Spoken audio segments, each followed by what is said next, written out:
Scrappy Peeps, Suzanna here today for Ellie Studio, and I am sharing with you a layout and a bit of a tutorial first on how to recolor the Ellie Studio digital files. So I created that layout with one of the files that I recolored. So first you're going to open your original file. So you can see that this file is green with a darker green, sagey kind of minty color, and I want to recolor it. So first I'm going to make sure that it's the right size, that it's a 3x4 card, and now I'm going to open a file that has the colors that I want. So I'm actually going to open the June 2019 print and cut labels because I know that there's the red and the blue that I want in there, having just used them in the past.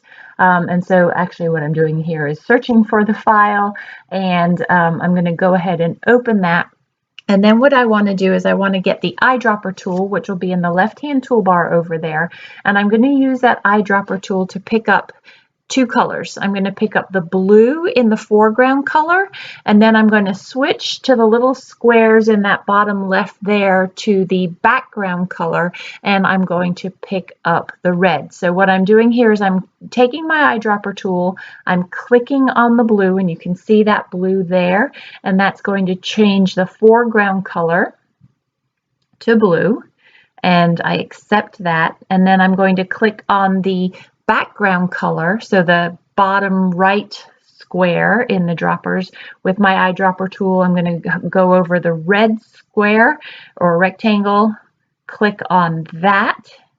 See how that then changes that top color to red, hit OK, and then I have those two colors in my color palette. So now I'm going to my original file, and I want the background to be blue, so I'm taking my bucket and making sure it's on blue, and then clicking over where I want it, then going back to my bucket, changing it to red, and then clicking over the stars. And then I will just print that like I would a normal card. So now I have a custom card to work with the red, white, and blue for an Independence Day layout.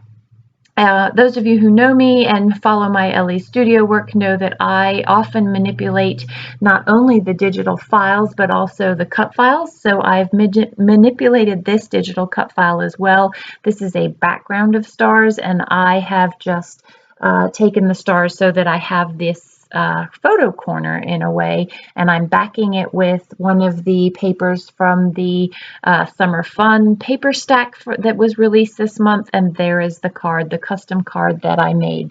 So there's a lot of red, white, and blue in this collection, but I wanted that star to be red, white, and blue to just go with the papers that I had. I also felt like there was a lot of the lighter blue and not enough of that dark blue that I wanted to work with. So I am layering up cards here to go with this photo collage. My son and I last year were in Pittsburgh, and we were at Point State Park, and we watched them unfold the flag and then raise it up before all of the ceremonies, the remainder of the day and celebrations. And this is what this layout is about. That's what the photo collage is. I have split this card. I often cut apart the 3x4 cards. I will use them either whole or I will cut them apart. I often use them to create my own embellishments and get creative with the kit. I will do pocket spreads, but I am not a monthly pocket spread doer. And so I like to use the cards as layers on my pages.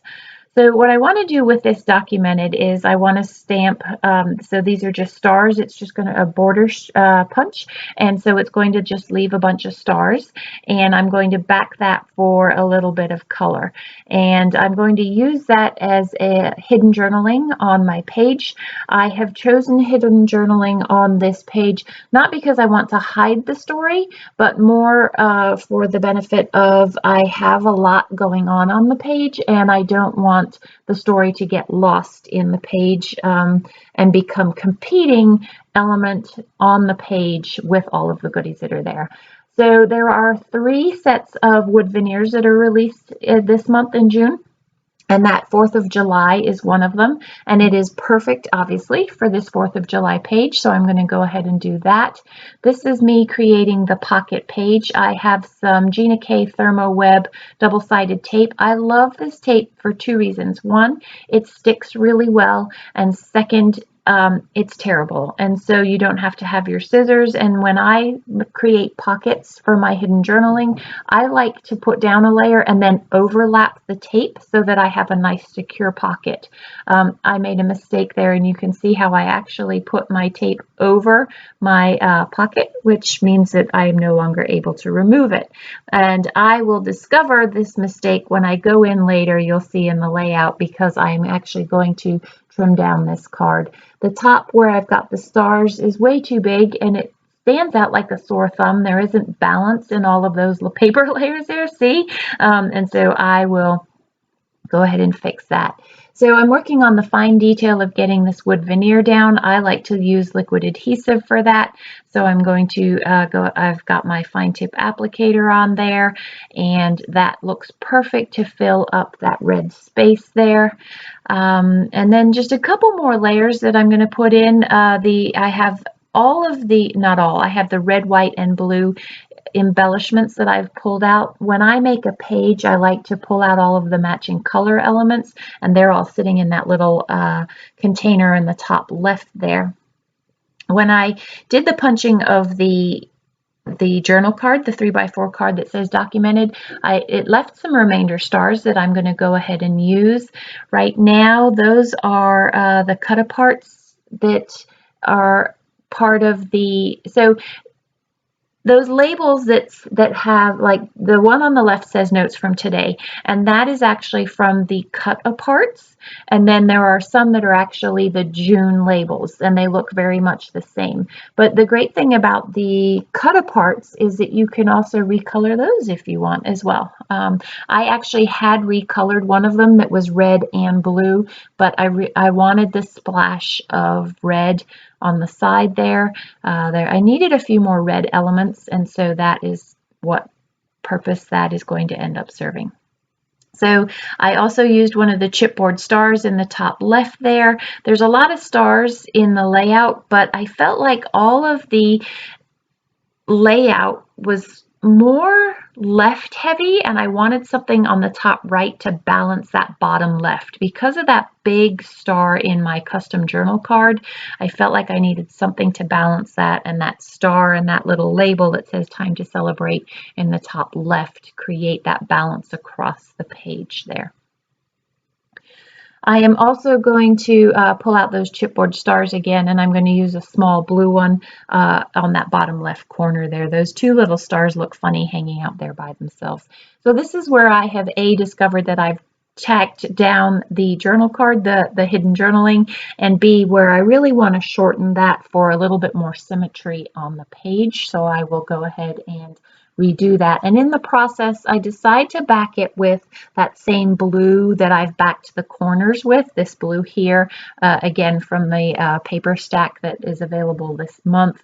It again provides a little bit more contrast, and you can see that better through the punched stars that I have there, and just it's a much more cohesive look to the rest of the layout. The page doesn't really need anything more, but I like to have little phrases here and there, so I added that, a summer story.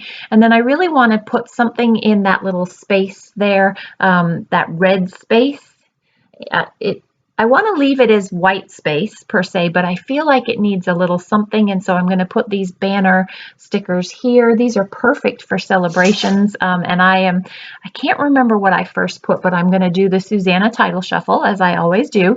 I'm going to pull that up, and I'm going to change it to celebrate. So you'll see me on my fingers figuring out the letters so that I can try and work on getting the spacing of that correct. So that, my friends, is my little tutorial as well as a process video using the card that I created. If you have any questions, be sure to check out the Elle Studio blog because it's written there. You can see, but it's hard to see which tools it is that I'm grabbing, and the written instructions give you a little bit more detail about the process. If you have any questions as to that process or any other tutorials that you would like to see from me or from me using Elle Studio products, please leave that in the description box down below. Enjoy the close-ups. Thanks for stopping in today. I hope you're doing well. Take care.